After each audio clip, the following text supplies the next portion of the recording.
Start करते हैं। तो सबसे पहले हम मतलब समझते हैं कि एग्रीगेट डिमांड, चैप्टर नंबर 7 हम स्टार्ट कर रहे हैं एग्रीगेट डिमांड। तो सबसे पहले हम मतलब समझेंगे कि एग्रीगेट डिमांड होता क्या है। ठीक है, तो चलो स्टार्ट करते हैं। तो बेटा 11th क्लास में हमने एक चैप्टर किया था और चैप्टर का नाम था डिमांड। डिमांड चैप्टर सबको याद है, बहुत ही ज्यादा इजी था। ठीक है, बहुत ज्यादा इजी चैप्टर था। इसमें हमने पढ़ा था कि डिमांड यानी मांग का मतलब क्या होता है। डिमांड को हम हिंदी में मांग बोलते हैं। ठीक है, जो चीज हम मांगते हैं। तो सबसे पहले हम पढ़ते हैं कि एक्चुअल में डिमांड का मतलब क्या पढ़ा था हमने 11th क्लास में। तो डिमांड का मतलब हमने पढ़ा था इट इज अ क्वांटिटी। क्या मतलब था इसका? It is a quantity which a consumer willing to buy and ready to buy। ठीक है, which a consumer willing to buy and ready to buy. तो डिमांड का मतलब क्या था? डिमांड क्या थी? डिमांड एक ऐसी क्वांटिटी थी जिसको एक कंज्यूमर खरीदने के लिए तैयार था और खरीदने की इच्छा भी प्रकट कर रहा था। विलिंग टू बाय का मतलब, विलिंग टू बाय का मतलब है कि वो खरीदने की इच्छा जता रहा है अपनी। और रेडी टू बाय का मतलब क्या है? रेडी टू बाय का मतलब वो खरीदना भी चाहता है। ऐसा नहीं है सिर्फ बोल रहा है कि मैं खरीदूंगा, लेकिन वो एक्चुअल में खरीदना ही चाहता। तो डिमांड का मतलब क्या होगा कि वो खरीदना भी चाहता है और खरीदने के लिए तैयार भी है। ठीक है, ये होता है डिमांड का मतलब। अब हम बात करेंगे कि एग्रीगेट डिमांड का मतलब क्या होता है। ठीक है, हमारे चैप्टर का नाम क्या है? Aggregate demand. चलो, तो मुझे बताओ, हमने पढ़ा था कि प्राइस और क्वांटिटी के बारे में पढ़ा था 11th क्लास में कि प्राइस चेंज होगा तो क्वांटिटी भी चेंज होगी। ठीक है, फॉर एग्जांपल अगर प्राइस इंक्रीज होगा तो क्वांटिटी डिक्रीज होगी। चीज अगर हमें महंगी मिलेगी तो हम उसको कम खरीदेंगे, हम ज्यादा नहीं खरीदेंगे। ठीक है, फॉर एग्जांपल अगर कोई कंज्यूमर 10 रुपए उसका प्राइस है और वो 8 यूनिट्स खरीदना चाहता है, तो मुझे बताओ उसको टोटल खर्चा कितना करना पड़ेगा? उसको 80 रुपए खर्च करने पड़ेंगे। ठीक है, 80 रुपीज खर्च करने पड़ेंगे।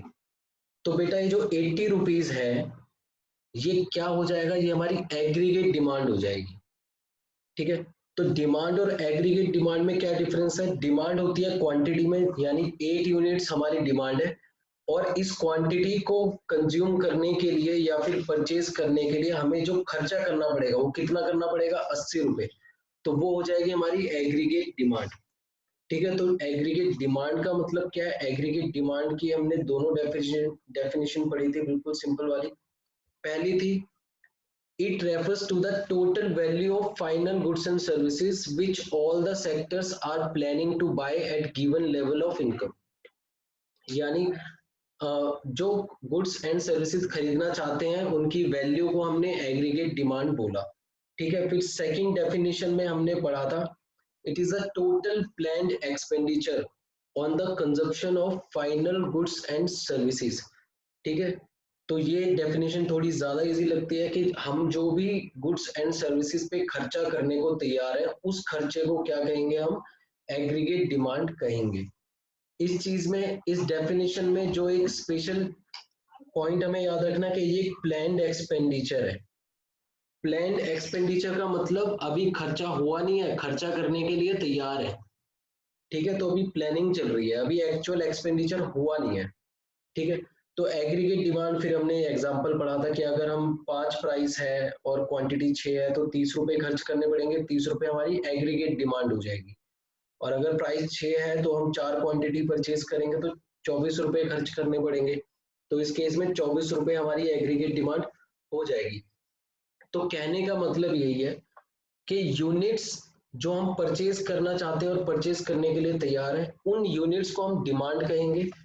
और इन यूनिट्स को परचेज करने के लिए जो खर्चा होगा हमारा, वो हमारे लिए एग्रीगेट डिमांड हो जाएगी। ठीक है, तो इसका मतलब डिमांड निकलती है क्वांटिटी में, यूनिट्स में, और एग्रीगेट डिमांड हम निकालते हैं रुपीज में या फिर एक्सपेंडिचर में। ठीक है, फिर इसके बाद हमने स्टार्ट किया था कि एग्रीगेट डिमांड अगर हम कैलकुलेट करें तो उसमें कौन कौन से खर्चे हमारे शामिल हो जाएंगे। तो सबसे पहला था प्राइवेट कंजप्शन एक्सपेंडिचर, अगर हम कर रहे हैं तो वो भी एग्रीगेट डिमांड का ही कंपोनेंट होगा। इन्वेस्टमेंट एक्सपेंडिचर कर रहे हैं तो ये भी एग्रीगेट डिमांड का ही कंपोनेंट है। गवर्नमेंट एक्सपेंडिचर है तो ये भी एग्रीगेट डिमांड का कंपोनेंट है, और नेट एक्सपोर्ट भी। ये चारों चीजें हमें किसकी याद दिलाती है? ये हमें एक्सपेंडिचर मेथड की याद दिलाती है। एक्सपेंडिचर मेथड में ये 4 टाइप्स ऑफ एक्सपेंडिचर ही हमने इंक्लूड करे थे। Private final consumption expenditure, government final consumption expenditure, gross capital formation. तो जो ग्रॉस कैपिटल फॉर्मेशन था वो इन्वेस्टमेंट एक्सपेंडिचर होता है, ये भी हमने डिस्कस किया था। ठीक है, फिर नेट एक्सपोर्ट। तो ये वही 4 कंपोनेंट है जो हमारे expenditure method of national income में इंक्लूडेड थे। ठीक है, यहां तक क्लियर है सबको? आगे चले। एग्रीगेट डिमांड समझ में आ गया क्या होता है? Yes sir. तो अब हमें बिल्कुल क्लियर है कि एग्रीगेट डिमांड क्या होगा। एग्रीगेट डिमांड वो होगा जो हम अपने गुड्स एंड सर्विसेज पे खर्चा करने के लिए तैयार है, उसको हम एग्रीगेट डिमांड कहेंगे। तो अगर मैं एग्रीगेट डिमांड कैलकुलेट करना चाहूँ, मैं बोलूँ कि एडी का फॉर्मूला बनाना चाहूँ, तो बेटा एडी यानी एग्रीगेट डिमांड। तो हम कौन कौन से खर्चे करेंगे अपने गुड्स एंड सर्विसेज पे? हम बेसिकली 2 तरह के खर्चे करते हैं। सबसे पहला कंजप्शन एक्सपेंडिचर, और सेकंड होता है हमारा इन्वेस्टमेंट एक्सपेंडिचर। या तो हम कंजप्शन पे खर्चा करेंगे या फिर इन्वेस्टमेंट पे खर्चा करेंगे, ये दोनों हमारे खर्चे होते हैं। और इन दोनों को जब हम ऐड कर देते हैं तो हमारी एग्रीगेट डिमांड आ जाती है। ठीक है, कंजप्शन को हम शॉर्ट में बोलते हैं सी, और इन्वेस्टमेंट एक्सपेंडिचर को हम शॉर्ट में बोलते हैं आई, से हम डिनोट करते हैं इसको। ठीक है, तो ये हो गया हमारा कंजप्शन एक्सपेंडिचर और इन्वेस्टमेंट एक्सपेंडिचर। ठीक है, तो अब हम इन दोनों के बारे में पढ़ते हैं कि कंजप्शन एक्सपेंडिचर का क्या नेचर होता है, ये कब इंक्रीज होता है, कब डिक्रीज होता है। फिर हम पढ़ेंगे इन्वेस्टमेंट एक्सपेंडिचर, ये कब इंक्रीज होगा, डिक्रीज होगा। ठीक है, तो कंजप्शन से हम स्टार्ट कर रहे हैं। मैं बात कर रहा हूँ सिर्फ कंजप्शन एक्सपेंडिचर के बारे में। तो बेटा कंजप्शन एक्सपेंडिचर यानी हम खाने पीने पे, किसी चीज को कंज्यूम करने पे जो खर्चा कर रहे हैं। तो मान लेते हैं हमारी इनकम हमें गिवन है, इनकम को मैं वाई से डिनोट करता हूँ। ठीक है, और हमें कंजप्शन एक्सपेंडिचर गिवन है, इसको मैं किससे डिनोट करूंगा? सी से मैं इसको डिनोट करूंगा। ठीक है, अब मुझे बताओ अगर मेरी इनकम 0 है तो हमारा कंजप्शन एक्सपेंडिचर कितना होगा? बोलो। सर 0 ही होगा। अच्छा, और रोहन?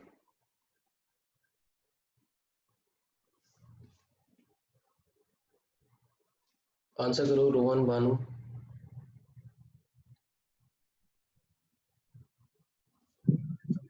सर 0 से ज्यादा होगा। रोहन तुम बताओ जल्दी से।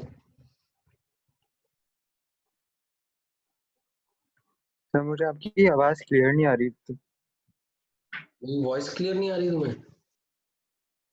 यस सर, या तो मेरी तरफ से प्रॉब्लम है कनेक्शन में। सर आप एक बार फिर से बोल दो। अच्छा, मैं पूछ रहा हूँ कि अगर हमारी इनकम 0 है तो हमारे कंजप्शन एक्सपेंडिचर कितना होगा?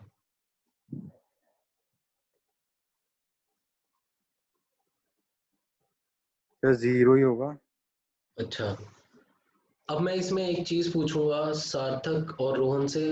भानु को मालूम है क्योंकि भानु ने कल की क्लास अटेंड की थी, कि अभी तुम दोनों की इनकम कितनी है। बेटा तुम सबकी इनकम अभी 0 है, लेकिन क्या तुम खर्चा नहीं कर रहे हो कंज्यूम करने के लिए? हाँ, खर्चा कर रहे हो। तो इसीलिए इनकम 0 होगी फिर भी हमारी कंजप्शन एक्सपेंडिचर 0 नहीं होगा। क्यों? क्योंकि हमें जीने के लिए, हमें सरवाइव करने के लिए कुछ ना कुछ तो कंज्यूम करना ही पड़ेगा। तो मान लेते हैं कि अभी 5 हमारा कंजप्शन एक्सपेंडिचर है। ठीक है, इनकम 0 है फिर भी हमें कंज्यूम करना पड़ेगा, चाहे हम कहीं से भी अरेंज करें, चाहे हम कहीं से लोन लें या फिर हम किसी से उधार मांगे। ठीक है, तो इसीलिए इनकम जीरो होने के बाद भी कंजप्शन एक्सपेंडिचर कभी भी जीरो नहीं हो सकता, क्योंकि हमें कुछ ना कुछ तो कंज्यूम करना पड़ेगा ना सरवाइव करने के लिए। आगे अब मान लेते हैं कि इनकम हमारी 10 हो जाती है। इनकम 10 हो गई तो हमने बोला कि कंजप्शन एक्सपेंडिचर हमारा 12 हो गया। ठीक है, अब देखो जैसे ही हमारी इनकम इंक्रीज हुई तो हमने कंजप्शन पे होने वाला खर्चा भी बढ़ा दिया। ठीक है, ऑब्वियस सी बात है, इनकम ज्यादा अर्न करेंगे तो कंज्यूम भी ज्यादा करेंगे। ठीक है, फिर इसके बाद अब हमने बोला कि इनकम हमारी 20 हो गई। ठीक है, इनकम 20 हुई तो हमारा कंजप्शन एक्सपेंडिचर अब 20 हो गया। ठीक है, चलो कोई इशू नहीं है, क्लियर है। अब इनकम हमारी 30 हो गई। इनकम हमारी 30 हुई तो अब कंजप्शन एक्सपेंडिचर हमने बोला हमारा 25 हो गया। ठीक है, तो हम इसमें क्या देख रहे हैं, हम देख रहे हैं कि इनकम हमारी इंक्रीज होती जा रही है और कंजप्शन भी हमारी इंक्रीज हो रही है। ठीक है, अब इसको और अच्छे से हम डिस्कस करते हैं। तो हमने बोला कि जहां पर इनकम जीरो है वहां पर कभी भी कंजप्शन जीरो नहीं होगी। क्यों नहीं होगी जीरो? क्योंकि सरवाइव तो करना पड़ेगा। फिर उसके बाद जैसे ही हमने नेक्स्ट पॉइंट हमने क्या सीखा कि जैसे ही इनकम इंक्रीज होगी तो कंजप्शन भी हमारी इंक्रीज हो जाएगी, क्योंकि अब हम ज्यादा कंज्यूम करने लगेंगे।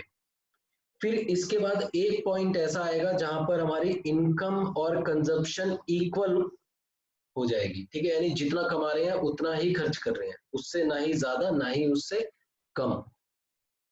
फिर इसके बाद क्या पॉइंट आया? इसके बाद पॉइंट आया कि हमने 30 रुपए कमाए और 25 रुपए खर्च किए कंजप्शन पे। इसका मतलब हमने 5 रुपए अपने लिए सेव कर लिए, बचा लिए। ठीक है, हमने 5 रुपए अपने लिए फ्यूचर के लिए बचा लिए। ठीक है, तो इसमें हमने क्या सीखा?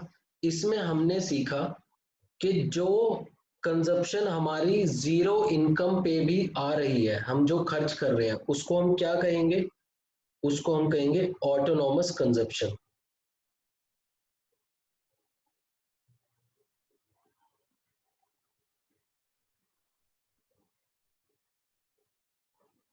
ठीक है, जो कंजप्शन का खर्चा हम जीरो लेवल ऑफ इनकम पर भी कर रहे हैं उसको हम क्या कहेंगे? उसको कहेंगे हम ऑटोनॉमस कंजप्शन। ठीक है, चलो अब मुझे एक चीज बताओ, ये जो मैंने 10 रुपए खर्च किए हैं, जो मैंने 10 रुपए अर्न किए हैं, इस 10 रुपए कमाने की वजह से मैंने कितना एक्स्ट्रा खर्चा अपनी कंजप्शन पे किया है? फिर से सुनो, मेरी इनकम 0 से 10 हो गई तो मेरा खर्चा 5 से 12 हो गया। अब मुझे बताओ ये 10 रुपए जो मैंने कमाए हैं, इन 10 रुपए कमाने की वजह से मैंने कितना एक्स्ट्रा खर्चा किया है? बोलो,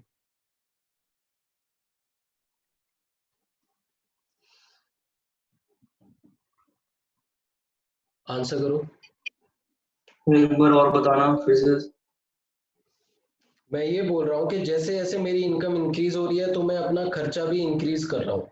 ठीक है, यहाँ पर मेरी इनकम 0 थी तो भी मैं 5 रुपए खर्च कर रहा था।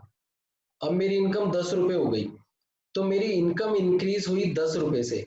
तो ये 10 रुपए इनकम इंक्रीज होने की वजह से मैंने कितना एक्स्ट्रा खर्चा किया है? बोलो। सर 7। 7 रुपए मैंने एक्सेस खर्चा किया है। ठीक है, मैंने 12 क्यों नहीं किया? क्योंकि बेटा 12 में से 5 रुपए तो मैं जीरो इनकम पे भी खर्च कर रहा था। तो इसका मतलब ये जो मैंने 10 रुपए कमाए हैं इसमें से सिर्फ 7 रुपए खर्च किया है। ठीक है, यानी इंक्रीज इन इनकम 10 रुपए हुआ है और इंक्रीज इन कंजप्शन सिर्फ 7 रुपए हुआ है। तो इनकम बढ़ने की वजह से मैंने सिर्फ 7 रुपए ही खर्च किए हैं। तो इससे हमने ये सीखा कि हमारा जो कंजप्शन होगा वो 2 तरह का होगा। कौन कौन सी तरह का होगा? एक तो होगा ऑटोनॉमस कंजप्शन। ऑटोनॉमस कंजप्शन क्या होता है? ऑटोनॉमस कंजप्शन वो होता है which don't depend on income, यानी जो हमारी इनकम पे डिपेंड नहीं करेगा। मतलब इनकम नहीं होगी तो भी हम खर्च करेंगे ही करेंगे, यानी consumption at zero level of income. तो ये जो जीरो लेवल इनकम पे कंजप्शन है, ये तो हम बिना इनकम के भी खर्च कर रहे हैं ना, तो ये इनकम पे डिपेंड करेगा ही नहीं। फिर इसके बाद सेकंड टाइप ऑफ कंजप्शन हमारा होगा इंड्यूस्ड कंजप्शन।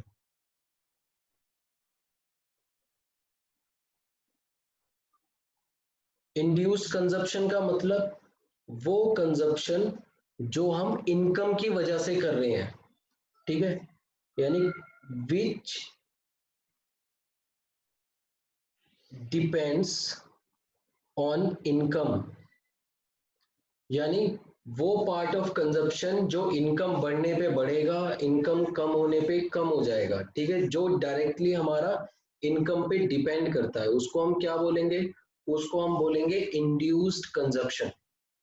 ठीक है, तो समझ में आया। अगर हम इस एग्जाम्पल की बात करें तो बेटा यहाँ पे जीरो लेवल ऑफ इनकम पे 5 रुपए हम कंज्यूम कर रहे थे, तो ये 5 रुपए हमारी ऑटोनोमस कंजप्शन हो जाएगा, ठीक है।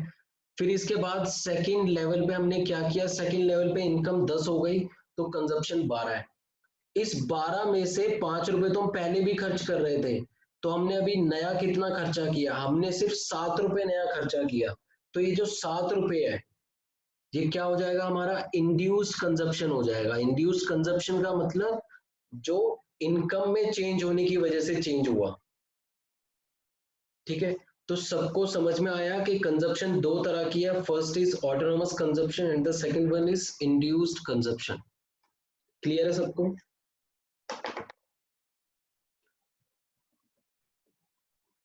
Yes sir. भानु, रोहन, संस्कार। Yes sir. रोहन,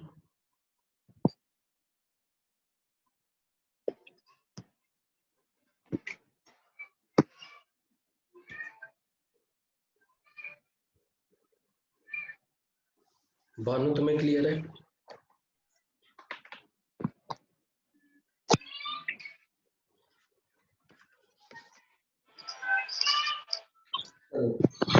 चलते हैं, ठीक है बेटा, बहुत इंपॉर्टेंट चैप्टर है, 4 से 6 नंबर का क्वेश्चन इस चैप्टर में से आता है हमारा, ठीक है। तो बहुत ध्यान से समझो इस चैप्टर को, छोटा चैप्टर है लेकिन इंपॉर्टेंट चैप्टर है।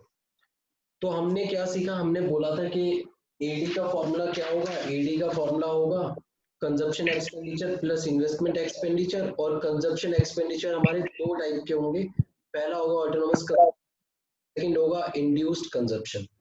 अब हम बात करते हैं हमारी इनकम की, ठीक है। हमने इनकम के बारे में सीखा, पढ़ा है कि इनकम को हम वाई से डिनोट करते हैं। अब हम इनकम की बात करते हैं, ठीक है। चलो तो बात करता हूँ इनकम की। इनकम मुझे बताओ, अगर मैंने 100 रुपये मेरी इनकम है, ठीक है, 100 रुपीज है मेरी इनकम, 100 रुपये है,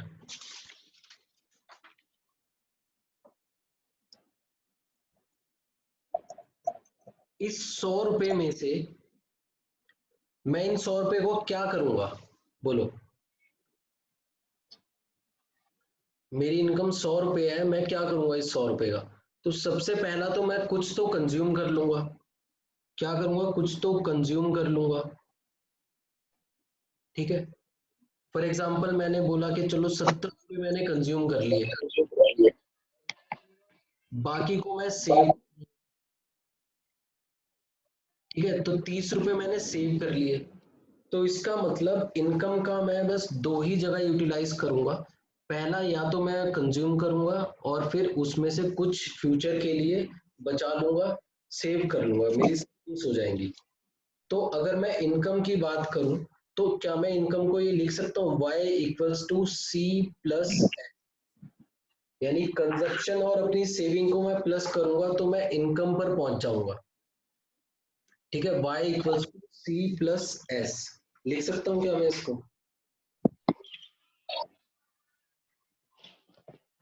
बोलो, ये समझ में आया? तो एक बार और बता दो। बेटा इनकम का मैं क्या करता हूँ, इनकम में से कुछ मैं कंज्यूम कर लूंगा। अगर मेरी 100 रुपए इनकम है तो 70 मैंने कंज्यूम कर लिए, खर्चा कर दिया अपनी कंजप्शन पे, बाकी मैंने सेव कर लिए। तो इनकम को क्या मैं ये लिख सकता हूँ equals to consumption plus saving. Yes sir. तुम्हारी इनकम की एक इक्वेशन बन गई, और इक्वेशन क्या होगी, y equals to C plus S. सबको ये समझ में आया? Yes sir. ठीक है, सबको समझ में आ गया। चलो यस। अब मैं एक टेबल बनाऊंगा, उस टेबल को बहुत ध्यान से देखना और फिर कोशिश करना उसको समझने की। मेरी इनकम मुझे गिवन है, ठीक है, इनकम के साथ साथ मुझे कंजप्शन भी गिवन है और सेविंग भी गिवन है। इनकम को मैं y से डिनोट करता हूँ, कंजप्शन को c से और सेविंग को s से, ठीक है। तो मुझे सबसे पहले मेरी इनकम कितनी है, मेरी इनकम 0 है, ठीक है। अब मैं टेबल ड्रॉ कर रहा हूं तो मेरी इनकम 0 है। अब मुझे बताओ 0 लेवल ऑफ इनकम पे मेरी कंजप्शन क्या 0 होगी? नहीं, कभी भी 0 नहीं होती कंजप्शन। तो मैंने बोला चलो मेरी कंजप्शन 40 है, ठीक है। अब मुझे बताओ मेरी सेविंग्स कितनी होंगी इस लेवल पे? सर सेविंग्स तो 0 होंगी। नहीं बेटा, सेविंग 0 कैसे हो जाएंगी? बोलो सेविंग्स कितनी होंगी? सार्थक, रोहन, भानु। 60। देखो इक्वेशन दी हुई है, मेरी इनकम 0 है तो सेव तो मैं कर ही नहीं पाऊंगा। इक्वेशन में पुट करो और सेविंग निकालो, कितना आएगा? सेविंग मेरी -40 हो जाएगी। सेविंग का फॉर्मूला क्या होगा? सेविंग का फॉर्मूला हो जाएगा बाय माइनस कंजप्शन, यानी इनकम माइनस कंजप्शन। तो 0 - 40 करोगे तो मेरी सेविंग आ जाएंगी, ठीक है। तो यहाँ पर मेरी सेविंग्स नेगेटिव में है, क्यों? क्योंकि मैं इनकम से ज्यादा खर्चा कर रहा हूँ। चलो अब आते हैं नेक्स्ट लेवल पे। यहाँ पे मैंने कहा कि मेरी इनकम 100 हो गई और मेरी कंजप्शन 120 हो गई। अब मुझे बताओ यहाँ पर मेरी सेविंग कितनी है? यहाँ पर मेरी सेविंग -20 है। -20 का मतलब, -20 का मतलब क्या? कि मैं इनकम से ज्यादा कंज्यूम कर रहा हूँ। चलो फिर नेक्स्ट लेवल पे मेरी इनकम 200 हो गई और यहाँ पर मेरी कंजप्शन भी 200 हो जाएगी। तो यहाँ पर मेरी सेविंग कितनी होगी? 0 होगी सेविंग, ठीक है। सेविंग 0 क्यों है? जितना मैं कमा रहा हूँ उतना ही मैं खर्च कर रहा हूँ, तो यहाँ पर मेरी सेविंग 0 है। फिर आगे चल के नेक्स्ट लेवल पे मेरी इनकम 300 हो गई और सेविंग मेरी 280 है, सॉरी कंजप्शन मेरी 280 है। तो मेरी सेविंग कितनी हो जाएंगी? यहाँ पर 20 हो जाएंगी, ठीक है। फिर एक लेवल और चेक कर लेते हैं। 400 रुपये मेरी इनकम हो गई, 360 मैंने कंज्यूम कर लिया, तो अब यहाँ पर मेरी सेविंग्स कितनी हो गई? 40 रुपये मेरी सेविंग हो गई, ठीक है। तो तीनों के बीच में रिलेशन समझ में आया? इन तीनों के बीच में ये रिलेशन है कि चाहे इनकम 0 हो, कंजप्शन कभी भी 0 नहीं होगी। क्या सेविंग 0 हो सकती है? हाँ, सेविंग 0 हो सकती है। ये देखो, जहां पर हमारी इनकम और कंजप्शन इक्वल हो जाएंगे वहां पर हमारी सेविंग 0 हो जाएगी। क्या हमारी कंजप्शन नेगेटिव हो सकती है? नहीं, हमारी कंजप्शन कभी भी नेगेटिव नहीं होगी, ठीक है। फिर इसके बाद क्या हमारी सेविंग्स नेगेटिव हो सकती हैं? हाँ, हमारी सेविंग नेगेटिव हो सकती है। देखो -40 -20, यानी जहां पर हमारी इनकम से ज्यादा कंजप्शन का खर्चा है वहां पर हमारी सेविंग्स नेगेटिव होंगी, ठीक है।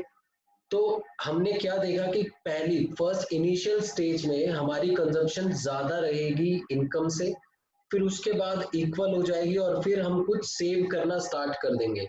ऐसा क्यों है? जब हम इनकम अर्न नहीं कर रहे होते या फिर इनकम अर्न करना स्टार्ट करते हैं तो फिर हम ज्यादा से ज्यादा कंज्यूम करते हैं, ठीक है। जो भी हमारे शौक होते हैं, जो भी हमारी इच्छाएं होती हैं, उनको हम पहले पूरा करते हैं।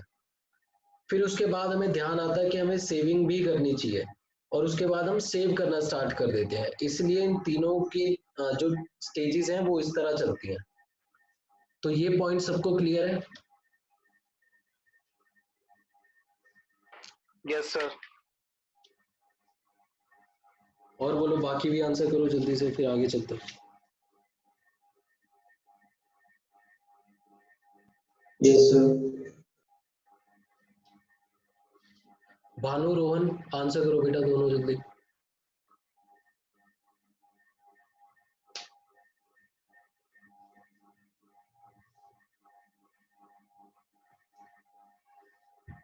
बेटा मेरी वॉइस क्लियर है भानु और रोहन दोनों को? Yes sir. रोहन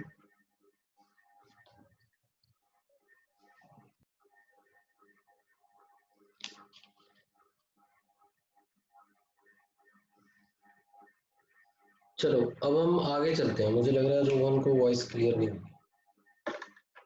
आगे चलते हैं। अब हम जानते हैं इनकम के बारे में, कुछ और भी पढ़ते हैं बेटा। इनकम को हम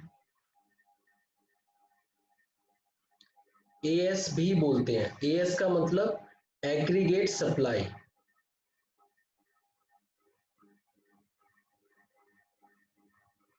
ठीक है, अपनी इनकम को हम वाई से भी डिनोट करते हैं और इसको एग्रीगेट सप्लाई भी बोलते हैं। तो ये याद रखना कि अगर एग्रीगेट सप्लाई आएगा तो उसका मतलब वो क्या है हमारी, वो हमारी इनकम के बारे में बात कर रहा है।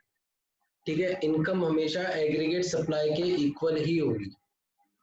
ठीक है, अब हम इनके डायग्राम बनाते हैं। तो डायग्राम बनाने के लिए इन तीनों के रिलेशन हमें बहुत अच्छे से समझ में आने चाहिए, बहुत अच्छे से याद होने चाहिए। इन तीनों के बीच में रिलेशन क्या है कि जब इनकम जीरो होगी तो कंजप्शन जीरो नहीं होगी और सेविंग नेगेटिव होगी, और जब इनकम हमारी इंक्रीज होगी तो कंजप्शन भी इंक्रीज होगी और सेविंग भी इंक्रीज होगी। फिर एक लेवल ऐसा आएगा जहां पर इनकम और कंजप्शन इक्वल हो जाएंगी और सेविंग जीरो हो जाएगी। ठीक है, इस लेवल की मैं बात कर रहा हूँ। फिर उसके बाद हमारी इनकम ज्यादा इंक्रीज होगी और सेविंग कम इंक्रीज होगी, जिसकी वजह से हम कुछ कंजप्शन कम इंक्रीज होगी जिसकी वजह से हम कुछ सेव भी कर पाएंगे। तो मैं इनका डायग्राम बना रहा हूं तो उसको समझने का ट्राई करना। चलो अब डायग्राम स्टार्ट करते हैं। ठीक है, हम ग्राफ की बात करते हैं। ग्राफ पे हमें क्या बनाना है, हमें एडी का ग्राफ बनाना है।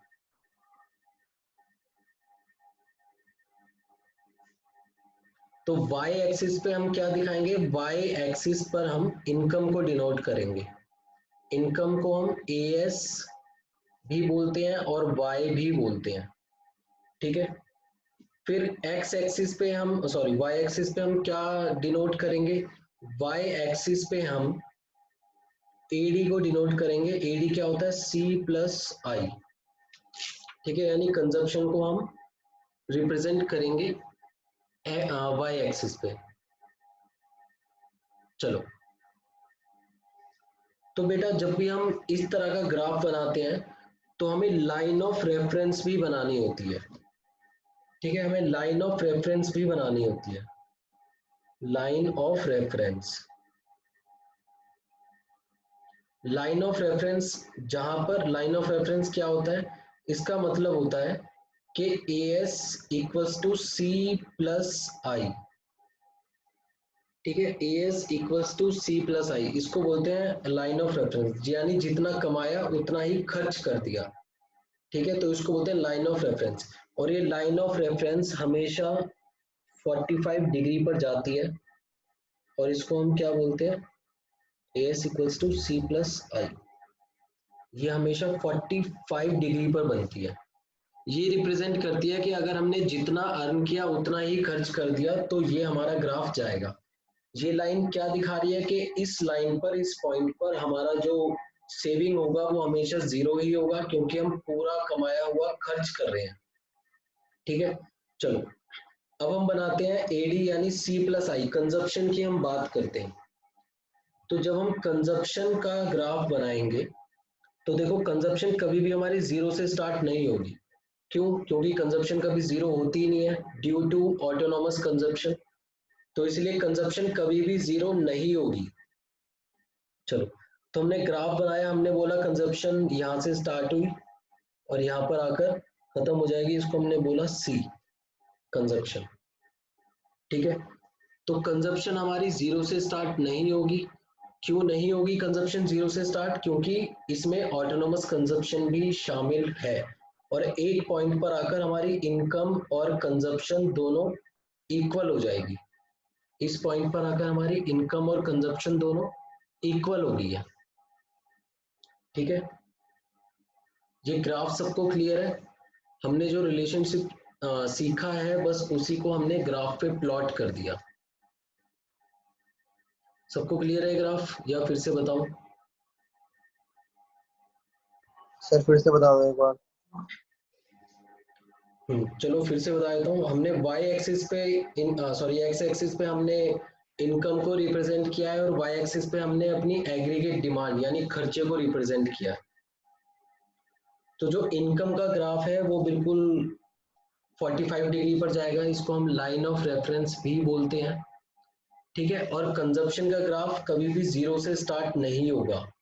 क्यों नहीं होगा? क्योंकि इसमें ऑटोनोमस कंजप्शन इंक्लूडेड है। ठीक है, इसलिए जीरो से स्टार्ट नहीं हुआ है, लेकिन ये जैसे ही हमारी इनकम इंक्रीज होती जाएगी उसके साथ साथ हमारी कंजप्शन भी इंक्रीज हो रही है, और एक पॉइंट पर आकर कंजप्शन और इनकम दोनों इक्वल हो गई। ठीक है, कंजप्शन और इनकम दोनों इक्वल हो गई एक पॉइंट पर आकर। ठीक है, फिर उसके बाद इनकम ज्यादा इंक्रीज हुई और कंजप्शन कम इंक्रीज हुई, यानी इस पॉइंट के बाद जहां पर कंजप्शन और इनकम दोनों इक्वल है, इस पॉइंट के बाद हमने कुछ सेव करना स्टार्ट कर दिया। इससे पहले हमारी सेविंग्स नेगेटिव में चल रही थी। ठीक है, इस पॉइंट से पहले हमारी सेविंग्स नेगेटिव में चल रही थी। ध्यान से देखो, इनकम हमारी कम है और कंजप्शन का ग्राफ ऊपर है, तो इसका मतलब हमारी सेविंग यहाँ पर नेगेटिव में थी, और इस पॉइंट के बाद हमारी इनकम ज्यादा हो जाती है कंजप्शन से, इसीलिए इस पॉइंट के बाद हम कुछ सेव भी कर रहे हैं अपने लिए।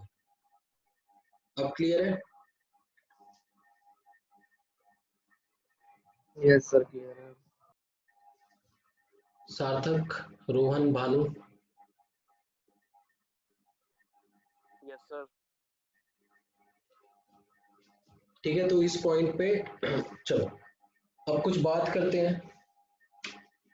मुझे बताओ, अगर मैं कंजप्शन को बोलूं, कंजप्शन हमें पता है दो टाइप की होती है, तो अगर मैं कंजप्शन को कैलकुलेट करने का सोचूं तो क्या मैं ये बोल सकता हूं कि सी बार प्लस, नहीं, कंजप्शन इक्वल्स टू, यानी total consumption equals to autonomous consumption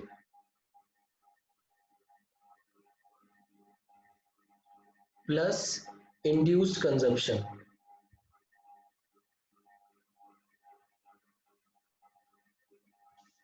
ठीक है, कंजप्शन हमेशा क्या होगा? ऑटोनोमस कंजप्शन प्लस इंड्यूस्ड, और ऑटोनोमस कंजप्शन को मैं सी बार से रिप्रेजेंट करता हूं, सी बार से।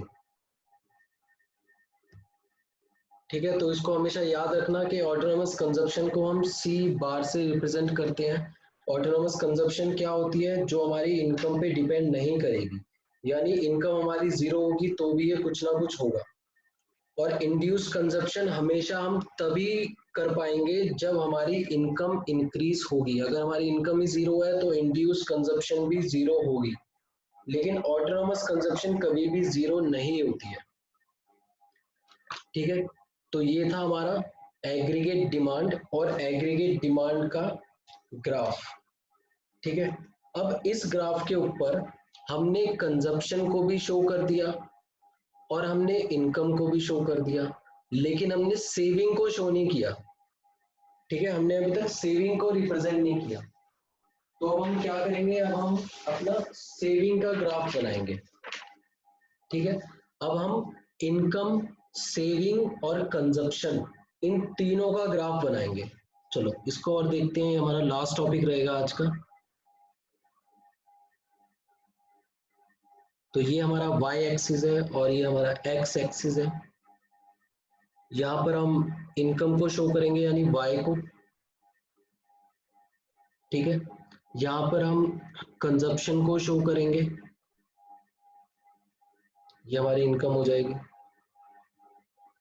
ठीक है, फिर सेविंग भी हमें शो करनी है, तो मैं इसको नेगेटिव वाली साइड भी बना रहा हूँ, ये हो जाएगा हमारा -y। ठीक है, चलो अब स्टार्ट करते हैं। तो सबसे पहले मैं क्या करूंगा? सबसे पहले मैं अपना इनकम का ग्राफ बनाऊंगा। तो इनकम का ग्राफ किस पे जाएगा? ये हमेशा 45 डिग्री पर जाएगा। ये हो गया y, ये हमेशा 45 डिग्री पर जाता है। ठीक है, अब क्या बनाऊंगा मैं, कंजप्शन का ग्राफ बनाऊंगा। कंजप्शन क्या जीरो से स्टार्ट होगा? नहीं, कंजप्शन कभी भी जीरो से स्टार्ट नहीं होगा। तो ये हमने यहाँ पे स्टार्ट किया और ये इस तरह चला गया, ये हो गया कंजप्शन। ठीक है, और यहाँ पर क्या हो गया, सी कंजप्शन इक्वल्स टू इनकम हो गया। ठीक है, अब मुझे बताओ जो मेरी सेविंग है इस पॉइंट तक, यानी यहां तक, इस पॉइंट से पहले पहले मेरी कंजप्शन ज्यादा है और इनकम कम है, इसका मतलब मेरी सेविंग्स नेगेटिव है। तो मैं नेगेटिव से स्टार्ट करूंगा सेविंग को। सेविंग मैंने नेगेटिव से स्टार्ट की और इस पॉइंट पर आकर मेरी सेविंग जीरो हो जाएगी। जीरो क्यों होगी? क्योंकि यहाँ पर कंजप्शन और इनकम दोनों इक्वल हो गई। ठीक है, यहाँ पर कंजप्शन और इनकम दोनों इक्वल हो गए। ठीक है, और फिर इस पॉइंट के बाद जहां पर कंजप्शन और इनकम मेरे इक्वल थे, इसके बाद सेविंग हमारी पॉजिटिव हो जाएगी और यहाँ पर सेविंग हमारी जीरो रहेगी।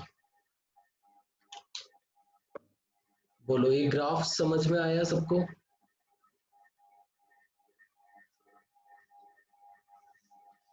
Yes sir. ठीक है, तो हमने इसमें कुछ स्पेशल नहीं किया है। हमने जो रिलेशनशिप सीखा था, किसका, सेविंग का, इनकम का और कंजप्शन का, तो बस हमने वही अप्लाई किया है, हमने कुछ इसमें अलग नहीं किया। इसमें देखो, ये हमारा रिलेशनशिप था, मैं फिर से दिखा देता हूँ। ये हमारा रिलेशनशिप था, तो जहां पर हमारी कंजप्शन ज्यादा है इनकम से, वहां पर सेविंग नेगेटिव चल रही है। ठीक है, तो यहाँ पर हमारी कंजप्शन ज्यादा है सेविंग से, तो इसलिए कंजप्शन ज्यादा है इनकम से, तो इसलिए सेविंग्स हमारी नेगेटिव चल रही है। फिर एक पॉइंट पर आकर हमारी सेविंग जीरो है। किस पॉइंट पर आकर सेविंग जीरो है? जहां पर इनकम और कंजप्शन इक्वल है। तो देखो, यहाँ पर कंजप्शन और इनकम इंटरसेक्ट कर रहे हैं यानी इक्वल है, तो यहाँ पर सेविंग हमारी जीरो है। ठीक है, फिर इस पॉइंट के बाद हमारी इनकम ज्यादा हो जाती है कंजप्शन से, इनकम ज्यादा होगी कंजप्शन से, और सेविंग हमारी पॉजिटिव हो जाएगी। पॉजिटिव क्यों होगी? क्योंकि अब हम कुछ सेव भी कर रहे हैं फ्यूचर के लिए। ठीक है, तो ये था हमारा relationship between income, consumption and saving, और उसको हमने ग्राफ पर भी प्लॉट करके दिखाया है। ठीक है, अगर बेटा ये अब तक बिल्कुल अच्छे से समझ में आ गया तो फिर आगे बिल्कुल भी मुश्किल नहीं होगी। ठीक है, कुछ पूछना है अभी तक?